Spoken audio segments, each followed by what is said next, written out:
Nous avons hérité d'un Dieu ambivalent qui est en même temps amour et vengeance. Si vous ne retenez qu'une seule chose de cette vidéo, de ce livre ou bien du résumé PDF du livre de Ben Alexander, ça doit être celle de Dieu, de l'être que l'on nous a servi comme omniscient, omnipotent, omniprésent, le créateur du ciel et de la terre, l'origine de toutes les vies. Et Ben Alexander, qui a crié « Dieu, aide-moi » quand il sombrait dans le coma, ne présente pas Dieu comme une figure assise quelque part dans le ciel et examinant chacun des faits et des gestes que vous faites. Il ne l'appelle même pas Dieu, ni Jéhovah, ni Yahvé, ni Allah, mais Om.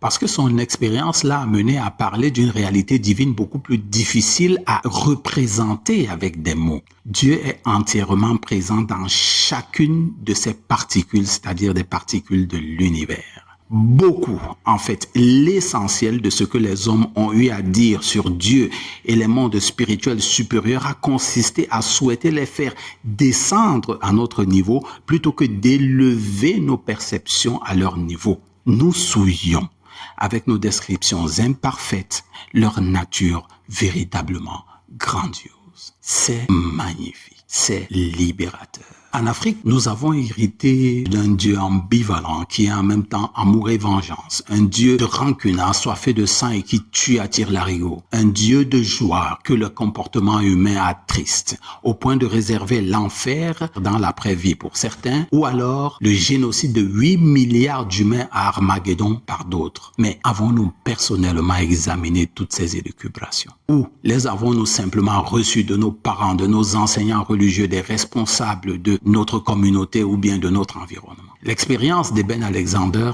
a transformé sa relation à lui avec l'être qu'on appelle Dieu. Il ne dit pas simplement qu'il croit en Dieu, il dit qu'il connaît Dieu. Une façon magistrale de vous dire, pendant longtemps, j'ai confondu la carte avec le territoire. Maintenant, je connais le territoire. C'est exactement ce que j'ai su, ce que j'ai ressenti, ce que j'ai vu en lisant son livre et celui d'Anita Moorjani intitulé « Revenu guéri de l'au-delà » dont j'ai déjà fait une vidéo qui s'affiche ici. La religion peut donner une représentation de Dieu. Une tradition peut donner une représentation du monde invisible. Une famille peut transmettre une interprétation de la mort. Mais aucun humain ne devrait abandonner son esprit critique simplement parce qu'une idée a été transmise depuis longtemps. C'est de cette façon que nous devons commencer à reprogrammer notre éducation. Pas remplacer une croyance par une autre, mais apprendre à se demander, est-ce que cette croyance me rend plus libre, plus responsable, plus lucide, ou bien elle me rend plutôt facile à contrôler par la peur?